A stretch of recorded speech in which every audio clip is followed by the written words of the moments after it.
So, speaking of DraftKings, it wasn't Ricochet the king of something at some point? When he King Ricochet? Was that in the other company? Well, it wasn't here, yeah. Well, boy, now he's gone from being the king of his own domain to an inhabitant of Swerve Strickland's guest house. Okay. He comes out to the ring, and the fans boo him. But again, this is almost kind of like but they're kind of enjoying booing the guy because they don't really like him, I guess is what I'm trying to say. But they love saying Swerve's house. So now that he's messing around with Swerve Strickland, they can say Swerve's house. And he milked it for a while, but it wasn't like one of these epic milks on Raw, that goes on forever and the people it wasn't that overwhelming besides Swerve's house. And he comes out in a suit with the golden scissors in his pocket, the breast pocket of his jacket. Did you see that? I did. What what does he have to do with golden scissors? What besides the fact that he previously tried to or did stab the guy? I can't remember. It's just, one of many felonious assaults, but am I missing the Brutus the Barber Beefcake connection to the fucking hedge trimmers here? That why Ricochet is noted for stabbing people with scissors past 2 weeks ago? Until we first saw it, from the first time we saw it, that was the first time I saw it. I don't remember him ever having a Well, connection to scissors. He has no hair.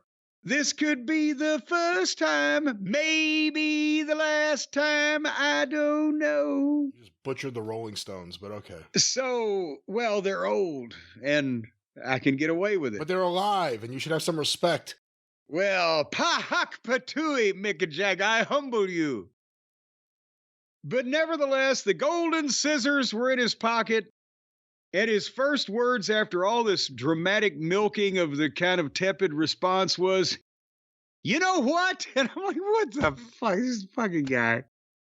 And is he, you know what? Yeah, whatever you think, pictures speak louder than words. And it showed a picture on a screen of him over Swerve and Swerve's bleeding buckets and everything. And then suddenly Swerve's music plays. And while he's looking for Swerve, Nana slides in behind and hits Ricochet with a chair and knocks him goofy. So now Nana has been, and I haven't been an advocate of this, but Nana's been punked out and backed down with a cold, icy stare by every fucking heel. But Ricochet gets in with a chair and just knocks the shit out of him. And then Swerve comes from the other side, from the entranceway, and has a logging chain and takes a big swing, is going to whip Ricochet with the chain, and Ricochet rolls out on the floor and does the stumble thing, pretending like he can't get to the exit, which is the exit door on the other side of the arena is 50 feet from the ring. And so he throws a security guard at Swerve and then takes off out the door into the snow and ice. They've just made Ricochet the biggest fucking flunky in the world, have they not? I mean, and not just with this, but just he came in with the big fucking hoopla and was going to be a major baby face and is one of the top guys, beating the other top guys. And has it been 6 months? And he did bleh. If Swerve had run in there and attacked him, it's one thing, but for him to take a chair shot from Nana, who then starts dancing. Nana's never done anything to show that he has a pair of balls as a character on this show. And then this.